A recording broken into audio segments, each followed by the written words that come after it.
Pues continuamos con Alejandro Cervantes. Él es director ejecutivo de análisis cuantitativos en Banorte y nos va a platicar cómo afecta la economía en tu negocio. Alejandro tiene más de 13 años de experiencia como economista y estratega de mercados profesionales. Actualmente se desempeña como director ejecutivo de análisis cuantitativo de Grupo Financiero Banorte, institución con la cual ha colaborado en los últimos 12 años dentro de Banorte. También se desempeñó como director de analítica, donde desarrolló e implementó modelos de aprendizaje de máquinas e inteligencia artificial enfocados al análisis macroeconómico y financiero de México. Previo a su incorporación a Banorte, trabajó en el Banco de México dentro del área de operaciones nacionales y asimismo laboró como director de analítica de sistemas de pago para Banco Azteca, donde estaba a cargo tanto de la elaboración como de la medición de las campañas enfocadas a la adopción de nuevos productos digitales. Alejandro tiene una licenciatura en Economía por el ITAM, una maestría en Economía por la misma institución, una maestría en Finanzas por New York University y un diplomado de alta dirección por el IPADE Business School. En el ámbito académico ha impartido cursos en la UNAM, participa activamente en publicaciones de circulación nacional e internacional, así como programas de radio y televisión especializados, en donde ha sido columnista para El Universal.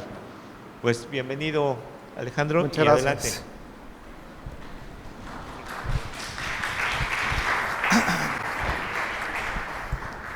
Hola, buenos días. Hoy voy a hablar sobre cuáles nosotros, dentro de Banorte ICSE, identificamos que son los principales determinantes económicos que pueden explicar un incremento en la facturación de las pymes.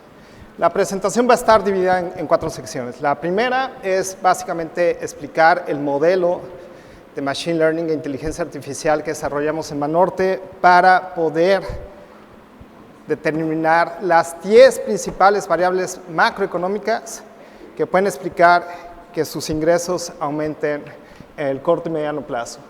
En segundo término, vamos a explicar estas variables macroeconómicas. Aquí es más como un taller donde les vamos a mostrar cuáles son las fuentes oficiales de publicación de estas variables macroeconómicas y cuál es su relevancia en términos del desempeño económico de nuestro país. En tercer lugar, vamos a utilizar estas 10 variables macroeconómicas y vamos a generar un dictamen de cómo está comportando actualmente la economía mexicana. Y finalmente, sí me gustaría dedicarle unos minutos a mostrarles cómo dentro de nuestra página de análisis económico de Banorte ICSE pueden encontrar todas estas variables macroeconómicas de una manera sumamente sencilla, ¿no? Bueno, en la primera parte de la presentación, para poder determinar la importancia de las variables macroeconómicas en el incremental de la facturación PYME, básicamente agarramos 22 millones de transacciones de clientes PYME de Banorte. 22 millones de transacciones corresponden a las transacciones de las pymes en los últimos 2 años y medio de casi 420,000 clientes de Banorte. A estas transacciones las agrupamos de manera mensual y les asignamos un valor de 60 variables macroeconómicas para poder explicar cómo este valor de cada una de las 60 variables macroeconómicas puede estar explicando un incremental en la facturación de las pymes. ¿Cómo medimos este incremental de la facturación? A través de la facturación de la terminal punto de venta de nuestros clientes. El método que usamos es un Random Forest. El Random Forest, para los que tengan una idea de modelos de Machine Learning e Inteligencia Artificial, tiene la bondad de darnos una cardinalidad en términos de la importancia de estas variables macroeconómicas. Y básicamente, de estas 10 variables macro es de lo que vamos a hablar hoy. Del lado derecho simplemente se muestra de manera gráfica cómo funciona un Random Forest, pero realmente la información más relevante es la del lado izquierdo, donde se muestran estas 10 principales variables macroeconómicas. Ahora, a manera de enseñarles parte del análisis económico que hacemos dentro de Banorte, aquí estamos agrupando a los 420,000 clientes PYME de Banorte, lo estamos sectorizando a través de la información de las terminales punto de venta estamos mostrando cómo se ha comportado su desempeño macroeconómico en los últimos meses. Lo hacemos a manera de mapa de calor. Como pueden ver, y esto es más adelantando lo que vamos a ver más adelante en la presentación, realmente el desempeño de las pymes ha sido excepcional en los últimos meses. De hecho, el único sector que puede mostrar un cierto rezago son todas las pymes que están asociadas a servicios inmobiliarios. Esto simplemente tiene que ver con el incremento de la tasa de referencia que ha implementado el Banco Central. Sin embargo, realmente el sector pyme es el que ha mostrado mayor fortaleza en la economía mexicana durante los últimos meses. Si lo vemos a manera de entidad federativa, y otra vez es agrupando estos 420,000 clientes de Jefe Norte por entidad federativa, pueden ver que el crecimiento es sumamente robusto a lo largo de toda la República Mexicana, ¿no? Incluso entidades más rezagadas, como puede ser Durango, la Ciudad de México, realmente el crecimiento de las pymes, de los ingresos de las pymes, es de 14.8% y de 23.3%, ¿no? Entidades como Yucatán, el crecimiento es de 52.4%. Entonces, ahorita lo que estamos viendo nosotros en Banorte es que el sector pyme es uno de los principales motores de crecimiento económico de nuestro país. Ahora ya vamos a entrar de manera rápida a hablar sobre este glosario de variables macroeconómicas, y la primera de mayor relevancia es el IGAE. El IGAE es el proxy mensual que tiene el INEGI para medir cómo se está comportando la actividad económica en nuestro país.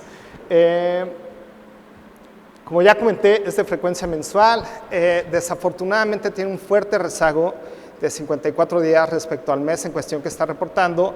Sin embargo, una de las bondades que tiene el IGAE es que alcanza a cubrir alrededor del 96% del desempeño económico de nuestro país. El IGAE, la fuente principal es el INEGI, y como pueden apreciar en el cuadro que se muestra a continuación, alcanza a abarcar a la totalidad de las actividades primarias, que es básicamente agricultura y ganadería, al total de las actividades secundarias, que es básicamente la actividad industrial, y la totalidad de los servicios.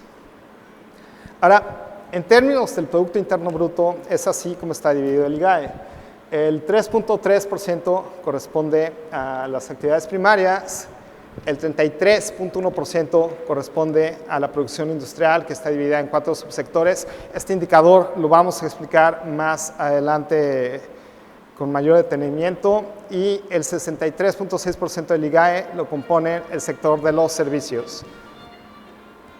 La actividad industrial. Este es un subcomponente del indicador anterior que ya vimos. ¿Cuál es la importancia de este indicador? Es que en México la actividad industrial es el principal motor de crecimiento de la economía nacional. En el momento que la actividad industrial empieza a crecer, eso impulsa el crecimiento de la mayoría de los servicios que están asociados a los principales sectores de la actividad industrial, como es el sector de la construcción y el sector manufacturero. Otra bondad de este indicador es que, a pesar de que el IGAE tiene un rezago de 56 días, la actividad industrial tiene un rezago solo de 44 días. Ahorita ya al mes de marzo podemos conocer cómo se comportó la actividad industrial del mes de enero, a diferencia del IGAE, que nos da una imagen sumamente rezagada de cómo se ha comportado la economía nacional. En términos del PIB, el IGAE, la actividad industrial alcanza a entender el 32% de la actividad económica de nuestro país, pero como ya les comenté, realmente este es el principal engrane de crecimiento económico de México. Me voy a ir un poco rápido en términos de la explicación de los indicadores económicos para no aburrirlos tanto, pero para poder ya entrar al diagnóstico de cómo se está comportando la economía mexicana en nuestro país, ¿no? El tercer y cuarto indicador sumamente relevante para el comportamiento de los ingresos de las pymes son los indicadores de la MIA. Los indicadores de la MIA se refieren básicamente a cómo se está comportando la producción de vehículos, las exportaciones de vehículos y las ventas internas de vehículos. Este indicador es sumamente relevante por 2 razones. La producción de vehículos, dado que alrededor del 80% de la producción de vehículos de México se exporta hacia Estados Unidos, nos da una idea de cómo está comportando la demanda externa. La venta de vehículos, dado que es venta interna de vehículos, nos da una muy buena idea de cómo se está comportando la demanda interna en nuestro país. Hay dos bienes económicos que los hogares postergan hasta el último momento para comprar y solo lo hacen cuando consideran que su situación económica es sumamente estable. El primero es la venta de casas, el segundo es la venta de vehículos. Por lo tanto, estos indicadores de la MIA son sumamente relevantes para poder diagnosticar qué tanto se está recuperando la economía doméstica en nuestro país. La periodicidad de estos indicadores es de manera mensual, las series están disponibles desde 1988 y desafortunadamente nada más conocemos las cifras originales. ¿Dónde están o qué parte del PIB de nuestro país afectan estos indicadores? La parte de producción de vehículos afecta al 32% del total de la actividad industrial, ya que básicamente el 20% de la producción manufacturada total de México corresponde al sector automotriz, y la parte de venta de vehículos está dentro de las actividades terciarias, particularmente dentro del indicador de ventas minoristas. Ahora, este indicador es sumamente relevante. Es el quinto indicador que nos arrojó el modelo de inteligencia artificial como el más relevante para las pymes, y es muy relevante por varias razones. La primera es que el 80% del empleo formal es generado por el sector pyme. El segundo es que es el indicador económico más oportuno que tenemos a nuestra disposición. Este indicador se publica tan solo 15 días después de que se termina el mes en cuestión, lo cual nos da un diagnóstico sumamente preciso de si la economía mexicana está creciendo o se está contrayendo. Otra gran relevancia de este indicador es que alcanza a cubrir perfectamente el comportamiento de la economía formal.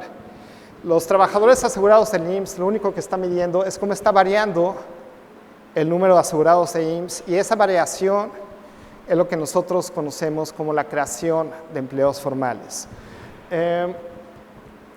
Básicamente, este indicador lo podemos tener en tres grandes subdivisiones. La primera es por tipo de contratación, que son permanentes y eventuales. La segunda es por tipo de actividad económica. De 32 grandes sectores económicos, el IMSS los agrega en tan solo 9 sectores, y la tercera es por entidad federativa, ¿no? Entonces podemos tener un diagnóstico sumamente preciso y oportuno del empleo formal, en qué entidad se está recuperando, en qué sectores se está recuperando, y si es permanente el que está creciendo más rápido que el eventual, eso implica que la economía mexicana está teniendo un desempeño sumamente favorable. Ahora vamos a entrar a la contracara de esta moneda, la tasa de desempleo. La tasa de desempleo es un indicador también muy relevante porque no solo alcanza a cubrir el empleo formal, sino dada la encuesta que utiliza el INEGI para la medición de este indicador, alcanza también a cubrir el comportamiento de la economía informal, que en nuestro país representa alrededor de una tercera parte del total del Producto Interno Bruto. Desafortunadamente, esta encuesta nacional de ocupación y empleo, con la cual utiliza el INEGI para poder, derivar este indicador, es sumamente imprecisa de mes a mes, y realmente el indicador preciso de tasa de desempleo es el que el INEGI publica de manera trimestral, ¿no? También tiene la bondad de que se conoce tan solo 22 días después de que termina el mes en cuestión, pero dado que es una muestra sumamente limitada de alrededor de 200,000 hogares en los que se recaba esta encuesta, realmente este indicador es sumamente volátil. Ahora les voy a explicar de dónde se deriva la tasa de desempleo. En México hay alrededor de 125 millones de personas. Para el mercado laboral mexicano, los únicos relevantes son los que tienen 15 o más años. Ese es simplemente por el marco legal del mercado laboral mexicano. De estos 125.5 millones pasamos a 94.3 millones de personas. De estos 94.3 millones, el INEGI los divide en dos. La población económicamente activa, que es la que o está empleada o que activamente está buscando un empleo, y la población no económicamente activa. Esto es simplemente el porcentaje de personas que son mayores o a 15 años o tienen 15 años y que no están buscando activamente un empleo porque están estudiando o porque ya están muy grandes o porque simplemente no quieren trabajar, ¿no? De la PEA se deriva la tasa de participación. La tasa de participación es 56 millones entre 94.3 millones que nos dice qué porcentaje de la población económica que puede estar trabajando está trabajando. En un escenario de crecimiento económico, nosotros esperaríamos que la población económicamente activa estuviera aumentando. ¿Por qué? Porque hay más oportunidades de trabajar. De la población no económicamente activa, en un ciclo económico expansivo, nosotros pensaríamos que hay un cierto porcentaje de personas que ya estarían dispuestos a incorporarse a la masa laboral de México simplemente porque las oportunidades laborales son muy atractivas. De estos indicadores, los dos más relevantes es la tasa de participación, que es simplemente la PEA entre la población mayor de 15 años, y la tasa de desempleo. La tasa de desempleo es de la PEA, de la población económicamente activa. ¿Qué porcentaje de esos están desempleados respecto al total de la población económicamente activa? Otra vez, en un ciclo económico expansivo, estaríamos esperando que la tasa de desempleo caiga y que la tasa de participación esté aumentando. Otro indicador sumamente relevante para explicar qué es lo que puede hacer que el ingreso de las pymes aumente es simplemente el comercio minorista. ¿Por qué el comercio minorista? Porque en el caso de Banorte, alrededor del 60% de las pymes están integradas dentro de este sector. Este indicador de comercio minorista lo recaba el INEGI de manera mensual. A diferencia de la información que podemos tener en el IGAE, algo muy relevante de este indicador de ventas minoristas es que podemos tener toda la información tanto del ingreso de los comerciantes como del gasto de los comerciantes, como del margen de utilidad de los comerciantes y del número de trabajadores que están ubicados en este sector. ¿Cuál es la importancia dentro del PIB? Bueno, el comercio minorista entra en el 61% del total de la actividad económica de nuestro país y en términos del total de los servicios, el comercio minorista corresponde al 30% de este 60%. Entonces también es uno de los principales motores de crecimiento. El comercio minorista es muy importante para nosotros los economistas porque también nos da una mayor imagen de qué tan robusto es la recuperación económica en términos de la demanda interna o del gasto de los hogares mexicanos. Básicamente el comercio minorista se compone de 9 grandes componentes, entre los que destacan abarrotes, alimentos, bebidas, tiendas departamentales de autoservicio, los productos textiles, artículos de papelería, enseres domésticos, artículos de ferretería, tlapalería y vidrio, vehículos de motor, que este también es un indicador de qué tanto se está recuperando la demanda interna en términos de bienes duraderos, y los que se venden exclusivamente a través de internet y catálogos que, como pueden apreciar, solo representa 0.1% del total del comercio minorista en nuestro país. Entonces es negligente el impacto que tiene el comercio a través de estos canales. Otro indicador sumamente relevante son las remesas familiares. ¿Por qué las remesas familiares? Porque el 97% de las remesas se destinan a consumo diario de los hogares mexicanos. Solo el 3% de las remesas que reciben nuestros o los hogares mexicanos se va a inversión dentro del hogar. Las remesas es un indicador sumamente relevante para poder tener un diagnóstico muy oportuno de cómo se está comportando el gasto agregado de los hogares mexicanos. Otro factor de importancia de las remesas es que son los hogares más pobres los que reciben remesas. Y hay una concepción muy errónea de que las remesas son mandadas por un jefe de familia hacia su esposa para que pueda mantener a sus hijos. En el gran caso, alrededor del 65% de los envíos que se realizan de remesas son hacia los padres, que son personas que no están incorporadas en el mercado laboral mexicano. Entonces es un gran mecanismo de desarrollo social. Si bien solo representan el 4% del PIB de México, las remesas familiares realmente explican esta mayor dinámica de crecimiento que pueda haber dentro de la sociedad mexicana, incluso pueden ser una herramienta para poder sobrepasar ciertas trampas de pobreza, ¿no? Quien recaba esta información, a diferencia de los demás indicadores, es el Banco de México. Se publica de manera mensual y se publica al día hábil inmediato del mes anterior que se terminó el dato. Consumo privado, y ya les estoy prometiendo que voy a acabar con la explicación de los indicadores económicos. Este indicador es sumamente relevante porque en términos del PIB abarca alrededor del 65% del valor total de la economía mexicana. El PIB se puede medir por el lado de la oferta agregada, que era la medición que les estaba enseñando anteriormente, por el lado de la demanda agregada, que es todo lo que gastan los hogares mexicanos. El consumo privado corresponde a 2/3 partes del valor total agregado de la economía mexicana. Desafortunadamente, este es de los indicadores más rezagados que tiene el INEGI, ya que cuenta con 66 días de rezago. Sin embargo, sí es un indicador sumamente oportuno para tener un diagnóstico anterior del comportamiento de la economía mexicana, pero como van a ver más adelante en la presentación, en Banorte ICSE tenemos un proxy muy bueno de este indicador que se publica tan solo 13 días después de que se termina el mes en cuestión. Y ya para finalizar, la balanza comercial. La balanza comercial es sumamente relevante porque nos da una idea de todo el ingreso del exterior que está entrando a la economía mexicana a través de las exportaciones mexicanas y de todo lo que está gastando la economía mexicana en términos de bienes y servicios que importamos de otros países. Este es un indicador que recaba tanto el INEGI como el Banco de México, se recaba de manera mensual y se publica 40 días después de que termina el mes en cuestión. ¿Dónde entran las exportaciones y las importaciones mexicanas?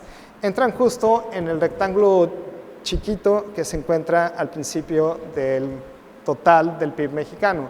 Si bien las exportaciones mexicanas corresponden al 22% del PIB y las importaciones mexicanas corresponden al 23.2% del PIB, en contabilidad nacional lo que hacen es de las exportaciones restan las importaciones. Y es por eso que en el total de la balanza comercial, la suma de las exportaciones menos las importaciones representan alrededor de menos 1.2% del PIB, ¿no? Entonces, los mexicanos gastamos más hacia el exterior del ingreso que generamos de lo que le vendemos al resto del mundo. Ahora ya, vamos a entrar con cómo se está comportando la economía mexicana en este instante. El primer indicador es el IGAE. Como les había comentado, el IGAE es un proxy mensual que tiene el INEGI para tener un diagnóstico preciso del comportamiento de la economía mexicana. Desafortunadamente, estamos a mayo, la última cifra que tenemos es la de diciembre. La economía mexicana estaba creciendo 2.6%. Para que se den una idea, el crecimiento potencial de México es alrededor de 1.8%. Eso implica que ahorita la economía mexicana está creciendo por encima del potencial. Sin embargo, parte de este crecimiento obedece a la recuperación de la economía mexicana tras la pandemia del COVID-19. Con el COVID-19, la economía mexicana se contrajo 8.2% durante 2020, creció solo 6.4% en 2021 y la estimación de crecimiento de 2022 fue de alrededor de 3%. Esto implica que a partir del mes de noviembre del año pasado, el nivel de producción económica en nuestro país apenas logró sobrepasar el que teníamos antes de la pandemia de COVID-19. Sin embargo, hay buenas noticias. Del lado derecho estamos poniendo la gráfica de cómo se está comportando el IGAE con cifras ajustadas por estacionalidad. ¿Por qué se ajustan por estacionalidad las series? Simplemente porque hay factores muy específicos de calendario, como pueden ser las fiestas decembrinas, Semana Santa, el Día de las Madres, que pueden afectar de manera radical el comportamiento de las series. Lo que hace el INEGI en la mayoría de los casos es que elimina estos efectos estacionales de la serie y nos da una serie ajustada por estacionalidad para ver cómo está comportando la economía mexicana de una manera más inmediata. En la gráfica del lado derecho pueden apreciar que el PIB de México en diciembre creció 0.4% respecto al nivel que se tenía en noviembre.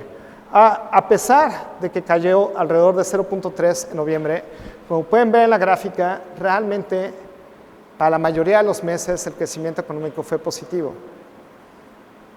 ¿Qué implica esto? Que el crecimiento inercial que vamos a tener para México durante el primer trimestre de este año va a ser muy positivo, impulsado por este mejor desempeño de la economía mexicana durante el último trimestre del año anterior.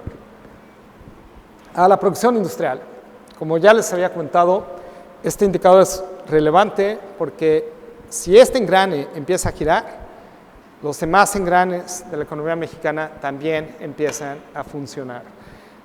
Este es un indicador más oportuno, ya tenemos datos de enero, la actividad industrial creció 2.8% en enero. Si bien solo creció o tuvo un crecimiento nulo en enero, en términos secuenciales o tomando la variación mensual, la noticia es que tuvo un crecimiento sumamente favorable durante el último trimestre del año anterior. Esto implicaría que el crecimiento de la actividad industrial durante el primer trimestre del año, si tomamos el crecimiento promedio de los últimos 3 meses anteriores, podría ser de 3%, con lo cual la economía mexicana estaría creciendo alrededor de 2.5% en este primer trimestre de 2023. Los indicadores de la MIA. Del lado izquierdo tenemos el comportamiento de la producción de vehículos en nuestro país. Del lado derecho tenemos el cambio anual en la producción de vehículos. Como pueden apreciar en la gráfica del lado izquierdo se ve una tendencia marginalmente descendiente en la producción automotriz en nuestro país. Esto simplemente tiene que ver con la misma pandemia.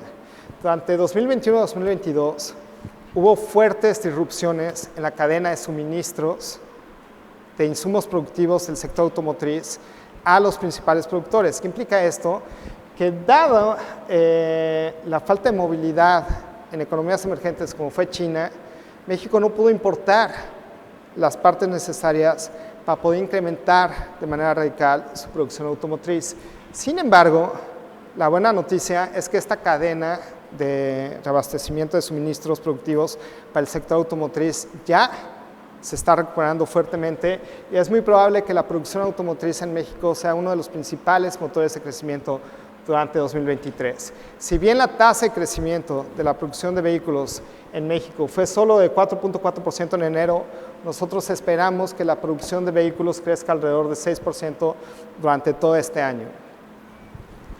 En lo que se refiere a la venta de vehículos ligeros, que otra vez es un indicador sumamente relevante para tener un diagnóstico de cómo está comportando la demanda interna y las expectativas de largo plazo de los hogares mexicanos. Como pueden ver en la gráfica que se muestra del lado derecho, las ventas de vehículos crecieron 24.1% en enero.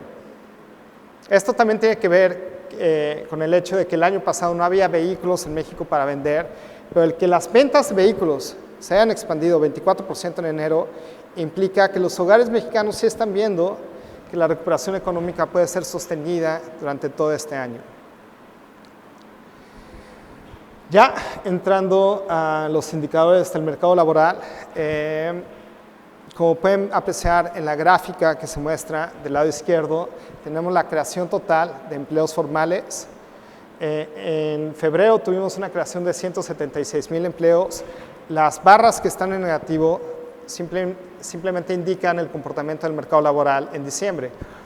Esto es completamente estacional. En diciembre las empresas aprovechan para correr empleados y las contrataciones empiezan a aumentar radicalmente en los meses de enero, febrero y marzo. Sin embargo, una creación de empleos de 176,000 para febrero implica uno de los máximos, sin contar el año anterior, que hemos tenido en los últimos 10 años. Entonces, realmente es un crecimiento sumamente robusto del mercado laboral mexicano. De hecho, si tomamos la variación anual, que hasta cierto punto nos ayuda a eliminar estos efectos estacionales, la creación de empleos formales en nuestro país a febrero de este año está creciendo 3.4%. a los indicadores de tasa de desempleo, o los indicadores más amplios de ocupación. Del lado izquierdo tenemos la tasa de desempleo, del lado derecho tenemos la tasa de participación. Como pueden apreciar en la gráfica del lado izquierdo, la tasa de desempleo ha mantenido una trayectoria completamente descendente. Esto se debe a dos factores. El primero es la recuperación de la economía mexicana, que ha sido sumamente robusta, que ha hecho que el número de desempleados en nuestro país sea cada vez menor. Sin embargo, esto también obedece a la pandemia. Como pueden apreciar en la gráfica que se muestra del lado derecho, que es la tasa de participación, ahí estamos mostrando el porcentaje de mexicanos en edad de trabajar que pudieran estar trabajando. El máximo lo tuvimos alrededor de octubre-noviembre de 2019, que era de 62% de trabajadores mexicanos. Ahorita estamos en 59.85%. Entonces hubo un 2% de mexicanos que dejaron de laborar tras la pandemia. Entonces es un reto importante para este año es tratar de incorporar ese porcentaje de trabajadores mexicanos que dejaron de laborar y que se vuelvan a incorporar otra vez al mercado laboral mexicano. El comercio minorista, como ya les comentaba, es uno de los principales indicadores relacionados con la demanda interna de nuestro país. Como pueden apreciar en la gráfica que se muestra a continuación, este ha tenido un desempeño mixto. En diciembre, que es el último dato que tenemos disponible, tuvo un crecimiento de solo 2.5%, y como pueden apreciar de manera secuencial del lado derecho, realmente este indicador ha tenido un comportamiento sumamente mixto en los últimos meses. Si bien avanzó 0.1% en diciembre, se contrajo alrededor de 0.2% en noviembre, aumentó alrededor de 0.7% en octubre, pero este es uno de los indicadores más negativos que nos pueden decir que a pesar de que los demás indicadores aluden a una fuerte recuperación de la economía mexicana, este nos está indicando un cierto freno, ¿no? Las remesas familiares. Un indicador sumamente relevante para el gasto de los hogares mexicanos. Al mes de enero, el saldo de las remesas familiares sumaban 4.406 millones de dólares. El año pasado, el total de las remesas familiares alcanzó a cubrir 1.6 veces el total de inversión extranjera directa en nuestro país. Si bien 4.406 millones de dólares podría implicar un saldo menor al que estábamos observando en meses anteriores, si lo comparamos con el mismo periodo del año anterior, implica un crecimiento de 12.5%. Ahora, ¿por qué las remesas familiares han estado creciendo de manera tan agresiva en estos últimos meses? Esto se debe simplemente a 4 razones. La primera es que ha habido una mayor migración de mexicanos hacia Estados Unidos. La segunda es que los ingresos de los migrantes mexicanos han crecido significativamente en los últimos 3 años.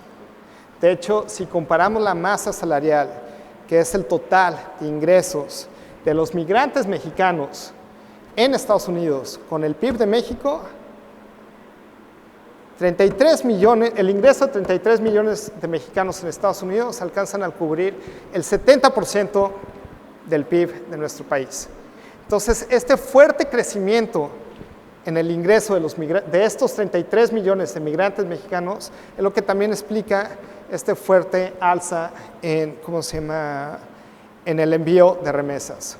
Por otra parte, la recuperación económica en México tras la pandemia fue mucho más lenta que en Estados Unidos. Como les comentaba anteriormente, el PIB de México alcanzó a tener los mismos niveles prepandemia a partir de noviembre del año anterior. En Estados Unidos solo se tardaron 6 meses en recuperar los niveles de actividad que tenían antes de la pandemia, y esta mayor recuperación de Estados Unidos motivó un mayor esfuerzo de envío por parte de los migrantes mexicanos.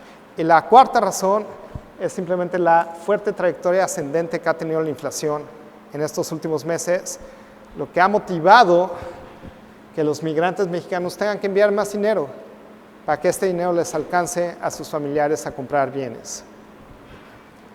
En términos del consumo privado, que otra vez este indicador alcanza a cubrir alrededor del 66% del total del Producto Interno Bruto de nuestro país. Al mes de diciembre presentaba un crecimiento de solo 3.2%. Usualmente el consumo privado tendría que estar creciendo 1.5 veces más que la economía en general, dado que los niveles de inversión son tan bajos en nuestro país. Esta tasa de crecimiento de 3.2% en el consumo privado, si se mantiene durante todo 2023, implicaría un crecimiento de 2% del PIB de México. Entonces, los primeros indicadores aludían a que la recuperación económica en México iba a ser más vigorosa. Los últimos indicadores aluden a que la recuperación tal vez no va a ser tan vigorosa como lo espera la mayoría de las autoridades gubernamentales, ¿no? Y finalmente, las exportaciones e importaciones. Otra vez, estos indicadores son sumamente relevantes porque nos dan una muy buena idea de todos los ingresos que están entrando a nuestro país. El año pasado, en términos de exportaciones no petroleras, México recibió alrededor de 560,000 millones de dólares en flujos del exterior, que alcanza a ser alrededor de 13%, de 13 veces más el total de la inversión extranjera directa en nuestro país. Las exportaciones están creciendo 6.1%. Esto se debe a un mejor desempeño de la demanda externa en los meses anteriores.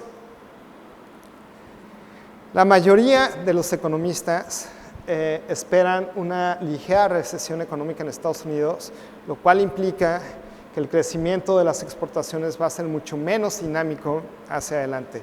Entonces, este motor de crecimiento que usualmente se traduce o se inyecta a la economía mexicana a través del sector manufacturero, si Estados Unidos entra en recesión, pues definitivamente el crecimiento de las exportaciones va a ser mucho menos dinámico, ¿no?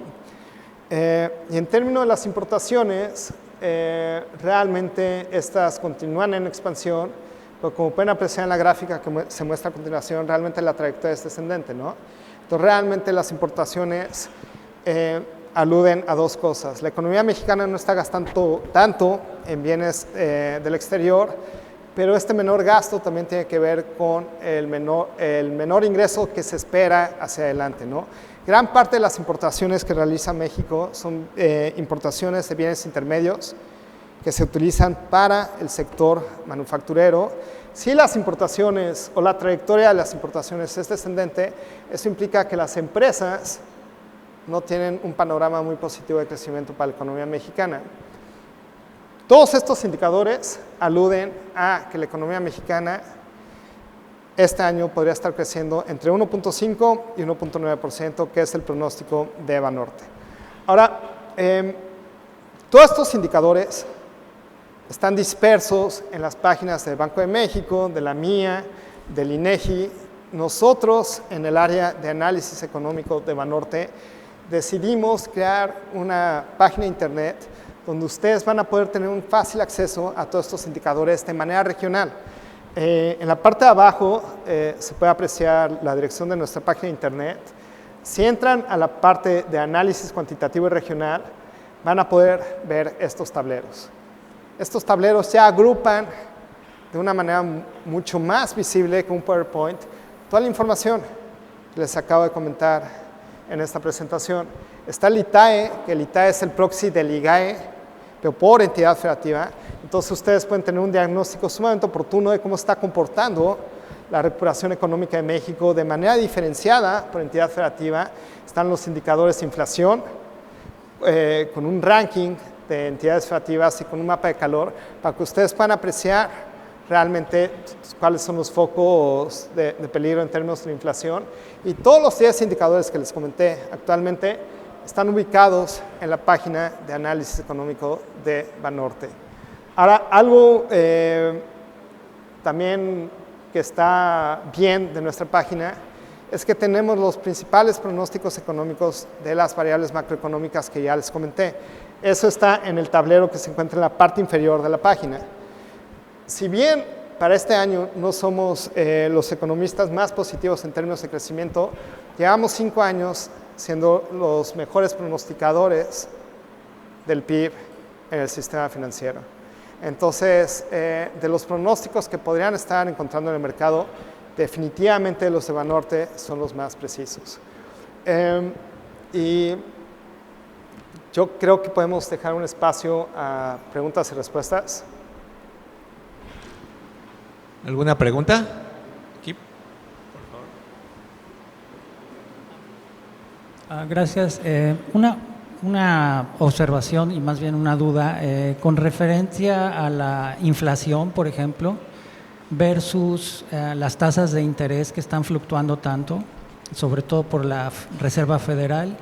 Y en el tema, por ejemplo, de la economía, no sé si la unidad de inteligencia financiera pueda entrar ahí en esta parte donde se cuela parte de los activos que no entran directamente al sistema financiero como tal, pero que entran por parte, por ejemplo, del comercio informal, donde ya se toca un poco el rubro del crimen, por así decirlo. Y la otra parte que igual pensaría que no aparece es exactamente ¿cómo decirlo?, como el contraste con la inflación. Esta inflación que pues no se ve y que está brincando simplemente en México, ¿no? Con toda la crisis, por ejemplo, en Estados Unidos, la crisis del huevo, que nos repercute a nosotros de alguna manera, y también la crisis de los microprocesadores en automóviles, que pues la producción ahí no sabemos qué va a pasar, ¿no? Porque no se ha resuelto esa crisis. Entonces, un poquito eso, y también, regresando un poco al tema, que a veces el tema de los indicadores, pues no se sabe hasta qué punto son verdaderamente reales o están inflados por una burbuja, precisamente por la entrada del dinero que se cuela del crimen organizado, que sabemos que hay lavado de dinero y todas estas cosas, ¿no? Entonces ahí es un poco complicado, pero no sé si me doy a entender un poco con el comentario y pregunta también. Claro que sí. La última parte de la pregunta no la escuché muy bien, pero si quieres explico la primera parte y luego me repite la segunda. Y creo que está genial la pregunta, porque el propósito de esta presentación era mostrarles cuáles sean los indicadores más relevantes para ustedes, para las pymes, ¿no? Si estos indicadores están aumentando, es muy probable que el ingreso de ustedes vaya a estar aumentando. Ahora, y de hecho justo tenía el debate si hacer una presentación más enfocada a perspectivas económicas o una presentación enfocada a los indicadores económicos que les puedan servir a ustedes. Pero esa pregunta, la primera, es sumamente relevante, ¿no? La inflación en México está en niveles sumamente elevados. La tasa de referencia en nuestro país, que es la que fija el Banco Central, está en 11%, ¿no?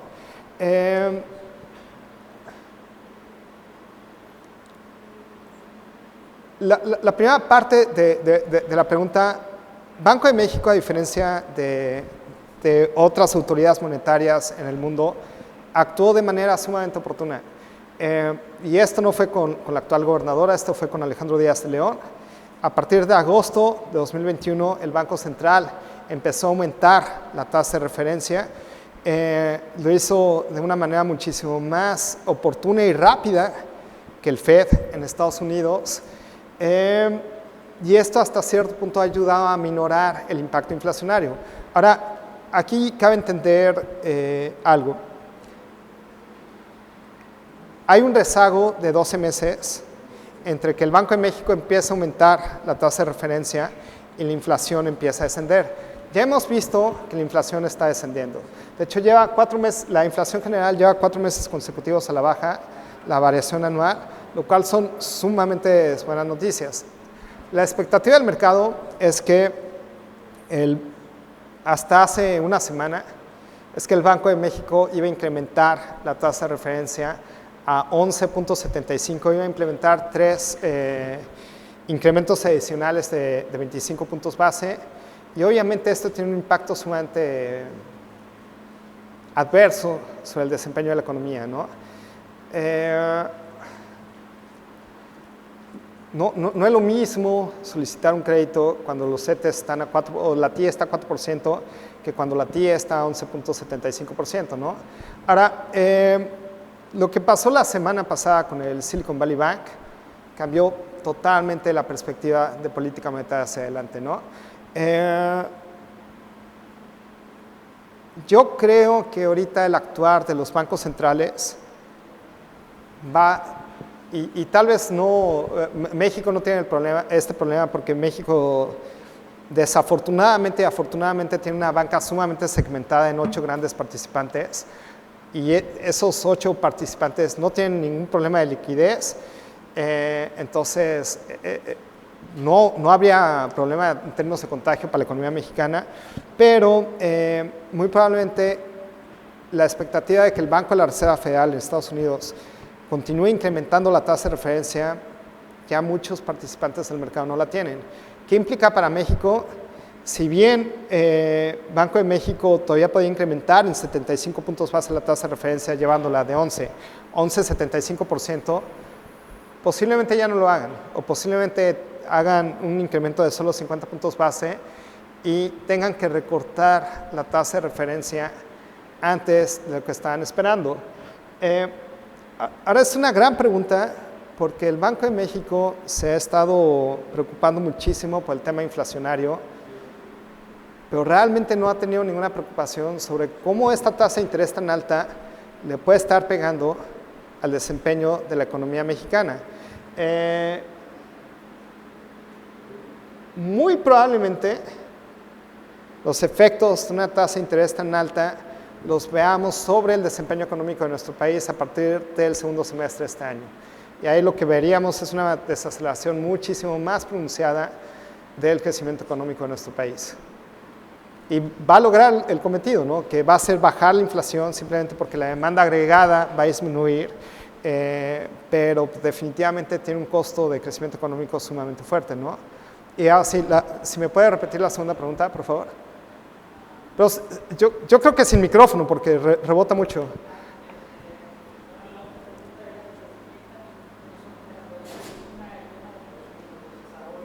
Ajá.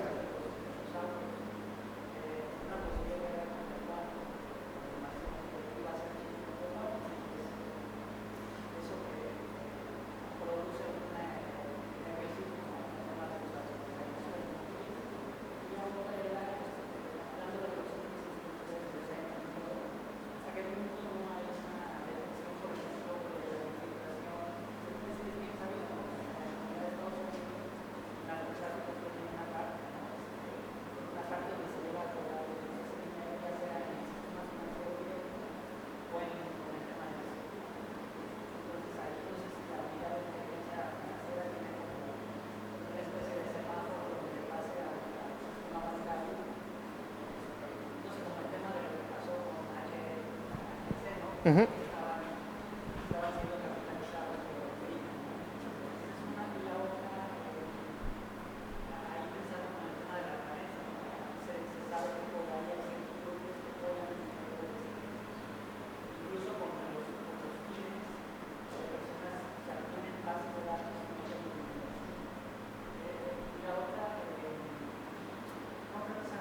Ok, en el caso de la primera pregunta era sobre, ante la expectativa de una posible invasión de China a Taiwán, ¿qué podría pasar con la cadena de suministros productivos de insumos del sector automotriz? Eso ya se está restableciendo afortunadamente, incluso si llega una cierta invasión de China a Taiwán, que la probabilidad creo que es baja. Estados Unidos implementó un programa de inversión sumamente fuerte para microchips. Creo que son $50,000 millones. Gran parte de eso se va a ir a México. O sea, tal vez no los 50,000 millones, una parte importante de esos flujos se van a ir a México para incrementar las plantas productivas de nuestro país. Esto implica que la inversión extranjera directa destinada a la producción de estos microcomponentes pues va a tener un impacto sumamente benéfico sobre la economía mexicana. La otra parte era sobre el impacto del narcotráfico en estas cifras económicas y cómo esto también podría estar afectando la medición de las remesas. En las remesas es sumamente sencillo porque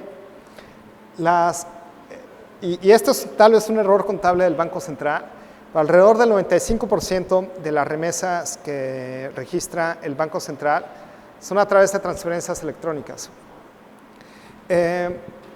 Y esto yo lo vi en Banco Azteca, que es uno de los grandes participantes de remesadores, también en Banorte. Transacciones por encima de 10,000 o 15,000 pesos, inmediatamente levantan un foco rojo y ya no te dejan cobrarles. Entonces, posiblemente sí hay un impacto, pero no en las cifras que registra Banxico, porque casi todos son transferencias electrónicas, ¿no? Donde sí podría haber un impacto es en toda la parte que Banxico es muy malo midiendo, que son la transferencia física de dinero, ¿no? Porque eso Banco de México lo mide a través de encuestas. Entonces, por la parte de transferencias electrónicas, el promedio de la remesa mensual es de alrededor de $350. Ha estado aumentando en los últimos años, pero este promedio ha estado aumentando por el impacto de la inflación en nuestro país, que ha mermado el gasto disponible de los hogares mexicanos, y también por las mejores condiciones laborales de los migrantes mexicanos en Estados Unidos. Y en el caso de la medición que hace el INEGI a los indicadores económicos si están afectados por el narcotráfico, la mejor medición que tiene el INEGI es por el lado de la oferta agregada. Y me voy a regresar rapidísimo.